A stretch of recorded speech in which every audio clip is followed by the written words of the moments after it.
Нэгд олон том одоо сонголтоо хийгээд тийм ээ тэгээд одоо хариуцлага хүлээ улс орны эдийн засгийг хүндрэлээс гарга гэдэг ингээд ихтгэл үзүүлээд өндөр хуваар сонгоо гаргацсан. Тэгээд тэр итгэлийнх нь хариуд өнөөдөр хийж байгаа алхмууд нь дандаа тэр сонгогчдын эсрэг үйлдэл хийж штэ. Тэгэхээр өнөөдөр зөвхөн хариуцлагатай хэлэхэд бол өнөөдрийн эрх хэрэгчдийн явуулж байгаа энэ бусармаг гэх юм уу да. Одоо хууль бус үйлдэлүүд хэрэг сэтэрлээ тийм. Тийм учраас бид бол энийг бас зөвхөн дугаараас суухгүй. Бид бас өнгөрсөн хугацаанд шүүмжлэх юм дээрээ шүүмжилж, эсэргүүцэх юм дээрээ эсэргүүцэж, хулгаал лооврын ил тод болох юм ил тод болгоод явсан л да. Тэгвэл бид бол тийм хурцлмал байдалд бол оруулж байгаагүй. Аль болох эрх хэрэгчдийн бас ажиллах нөхцөл боломжийг аль болох хангах тийм ээ. Бас хүлээцтэй байх, аливаа зөв юм дээр бас хамтарч ажиллах ийм байр суурийг барьж ирсэн. Одоо бол юм хэмжээ байдаг бол хэмжээ болсон. Тэгээд одоо өнөөдөр ингээд энэ төсвийн тодтол өргөн барьж байгаа байдлыг аваад харахаар ерөөсөө хэмнэлтийн гормыг ерөөсөө хэрэгжүүлэхгүй. Одоо жишээ нь өнөөдөр хэмнэж болох маш олон боломжууд байна шүү дээ. Одоо дэд сайдууд, агентлагийн одоо дэд дарга нар, тэгээд одоо аймаг дүүргийн одоо замбраагүй олон орлогч нар, тэр замбраагүй олон хэрэгтэй хэрэггүй хэлт салбартууд зарим нэг агентлагч гэсэн ер нь яагаад нэгтгэж болдгүй тийм. Ер нь өнөөдөр ингээл тэгээ сая төсвийн даатгалаар оруулж ихэд 16 сайд 15 сайд нь зардлаа нэмж оруулж ирж байгаа байхгүй. Тэгээ үнэхээр улс орн болохоо байгаад энэ одоо стенд бай хөтөлбөрт хамрах хэмжээнд хүрсэн байгаа юм бол тэгвэл яагаад хөрөнгө оруулалтаа зарцааж болдгүй? Яагаад хэрэгтэй хэрэггүй янз янзын одоо урсгал зардуудаа таньж болдгүй? Сүрэг сүргээрээ л гадаадад айлчлах юм тий. Заримдаа өмнөөс нь ичмэрч юм шиг тий. Ийм байдлуудаа яагаад таньж болдгүй, зогсоод болдгүй юм бэ гэдгийг асуумаар байгаа байхгүй. Тийм учраас өнөөдөр тэгээд өөрсдөө тэр хэмнэлтийн горимж шилжээг өөрсдөө бүсэж хангалах ямар ч алхам хийгээгүй ээжж ард иргэдийнхээ халаас руу гараад ирж байна тий. Тэдний орлогыг хумсалж байна. Тэдний өнөөдөр өнөө маргааш арай ядан авч явж байгаа хэдэн зуун тонны бизнесүүд рүү дайрч штэ өнөөдөр тий. Нэгдүгээр, хоёрдугаар тэгвэл ер нь Монгол хүний дундаж наслт хэдвэлээ. Тэгээд өнөөдөр ямар орчин ахуйд монголчууд амьдарч байгаа вэ? Ахмадуудын маань одоо бодит амжиргааны төвшин ямар байгаа вэ гэдэг. Тэгэхээр ийм хүнд цаг үе шиг тэтгэврийн насыг нэмэгдүүлнэ. Тэгээд хүүхдийн мөнгийг байхгүй болоо. Нөгөө сайхан амлаад байсан 19 онд өгнө гэдэг бичлэлээр одоо бичиж байгаа 19 онд өгнө гэсэн мөнгө байхгүй өгөхгүй гэдгийг зарлцсан тийм ээ. Тэгээд 60% байсан одоо 40% болгоно гэж. Гэхдээ тэгээд энэ хүүхдийн мөнгөөр ч бас чадсан одоо амьдралаа залгуулсан олон мянган айл биш шүү дээ. Тэгэхээр өнөөдөр зарим нь ярьж шүү дээ. Тэгэхээр ямар хэрэгтэй мөнгө байсан юм бэ гэдэг өнөөдөр л ойлгож байгаа юм ч дээ. Тэгэхээр ийм мэтлэн одоо иргэд рүү довтлсон тэдний орлого руу дайрсан тийм ээ. Боломж руу дайрсан. Амжиргаан дайрсан ийм үйлдэл одоо эрх хэрэгчд бол зогсох ёстой. Би бас олон улсын мэдээллийн сангийнхныг ч бас гайхаж байгаа. Тий. Нэг л мундаг одоо хэмнэлтийн горимж шилжих мэдчих гэл одоо нэг хатуу болцоод тулгаж байгаа мөртлөө тэрний хариуд хийж байгаа үйлдэл дээр нь яга хяналттай байхгүй. Эрх хэрэгчдийн одоо өнөөдрийн тансаглалыг ягаад хязгаарлахгүй байгаа тий. Тэгээд зөвхөн татвар нэмэх одоо замаар мэдээж валютын сан бол өгсөн зээлээ богино хугацаанд буцааж авах болно шүү дээ. Тэхийн тулд тэр хөтөлбөрийг хэрэгжүүлдэг байхгүй юу.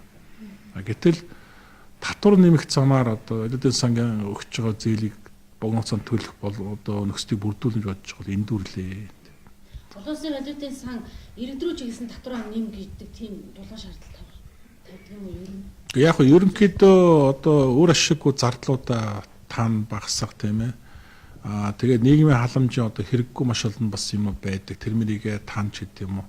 Тим чиглэлийн бол юмуд ярьж байгаа. Гэтэл тэрэн дээр гол юм ерөөсөө төрийн өөрийнх нь банхаасан бүтцийг одоо тийм ээ цомгтголд оруулах. За тэгээд төрийн хязгааргүй хэрэглээ тансаглалыг хязгаарлах маш олон боломжууд байсаар байтал өнөөдөр тийм ээ ингээд асуудал ярьж байгаа нь үнэхээр инээдтэй гэж байгаа байхгүй тийм учраас би бол өнөөдөр аливаа ямар нэгэн хэлбэрээр татвар нэмэх тухай асуудал байж болохгүй. Ялангуяа эдийн засгийн хүнд үед тий байж болохгүй. Эрдэнэт дээр нөгөө эрдэнэтийн 40% энэ 40%-ийг үндсэндээ бол төр дээрэмтсэн шүү дээ. Ямар ч шүүхийн шийдвэр байхгүй, хуулийн байгууллагын дүгнэлт байхгүйгээр зөв их хурл тогтоол гаргаад дээрэмтчлээ шүү дээ. Тэгвэл их хурл хууль тогтоох тийм ээ. Хуулийн хэрэгжилтэнд хяналттай авах эрхээ хэтрүүлчихлээ шүү дээ үндсэндээ бол тийм. Тэгээ би бол энийг 40%-ийг төр давчиж харахгүй. Энэ 40% бол эрх баригчид өөрсдөө авч байгаа. Тэ өөрсдөө авч байгаа. Ард түмэнд энэ бол ямар ч үр дүн өгөхгүй. Тэ.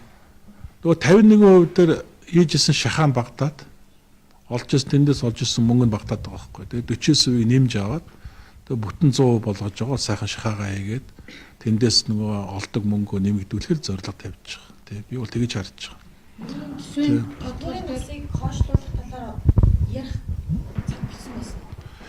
Өнөөдөр Монгол хүний дундаж наслал амжиргааны төвшин энэ хүнд нөхцөлд одоо ажиллаж исэн, амьдарч исэн хүмүүсийн хувьд бол энэ маш том шийтгэл болж очиж байгаа. Арай гэж нэг юм тэтгэврийн насндаа хүрч байгаа маш олон хүн энд бол хэлмэгдэж байгаа. Тэгээ тэрийг юуг тайлбарлаж байгаа гэхээр иргэд зарим иргэд одоо тэтгэврийн насыг нэмэгдүүлэхэд дэмжиж байна гэж байгаа.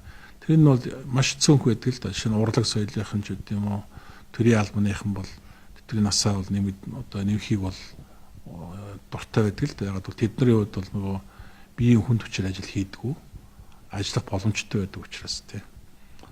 Гэтэл жирийн одоо олонх иргэдтэй яг одоо тэр нүсэр хөдөлмөрийг нуруунд дээр өөрч байгаа хүмүүсийн хувьд бол нэг жилийн өмнөөс нэтгэж гарахыг бодож байгаа шүү дээ.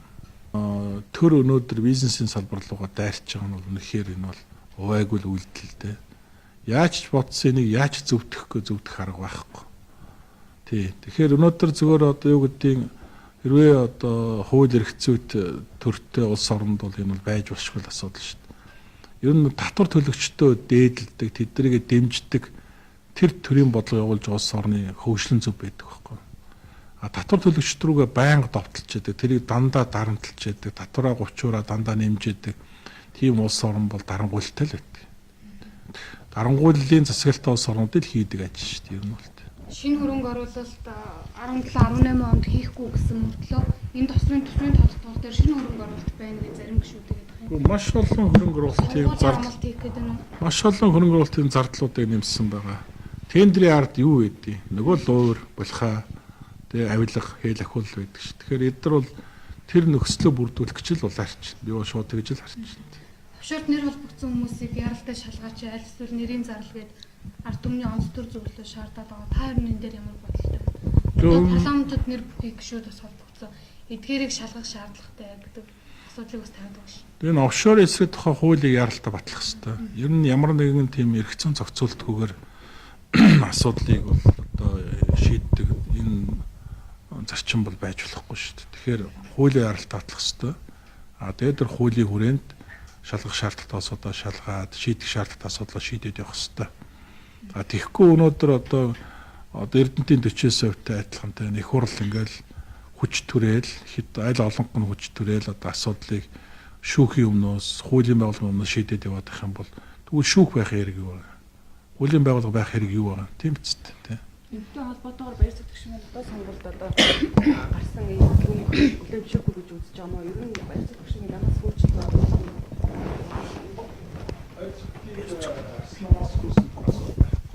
тухай асуудал ч яригдаг.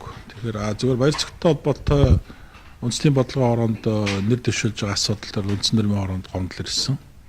Тэгээд үндсэн нэрмийн ороос энэ асуудлыг шалгаж эслэх зүйтэй мөн үзсэн учраас дотоод сонгуулийн хороонд бол нэр дэвшлтийг түтгэлзүүлэх одоо бичиг бол өргүүлсэн байгаа. Энэний дагуу үндсэн дотоод сонгуулийн ороос бол асуудлыг түтгэлзүүлсэн. Ер нь бол баяр сэтгэгчд дараа нь эргээд одоо үндэсний бодлогын оронд нэр дэвших сонгох эрх нь бол нээлттэй байгаа. Ер нь зөвхөн офшорч тэгээд яриад байгаа хүмүүс дотор цорын ганц одоо шударгаар одоо асуудлыг хүлээн зөвшөөрөөд тийм ээ явж байгаа хүн бол ганц баяр сэтгэгчл байгаа шүү дээ. Бусд нь бол бүгдээрээ л мэлзээл байгаа шүү дээ. Одоо маш олон одоо нотлогдсон мөртлөө баримтаар нотлогдсон мөртлөө тэрийг хүлээн зөвшөөрөх байгаа хүмүүс өнөөдөр усыг хуралдаж байна, төрдөж байна тийм ээ. ер нь энэ дараа түтгэлзүүлж байна гэдэг процесс нь өөрөө арчлан нам одоо юу гэдэг хариуцлага тооцож байна гэж үзэх юм байна уу? Ер нь бол хариуцлага тооцож байгаа нэг хэлбэр тийм.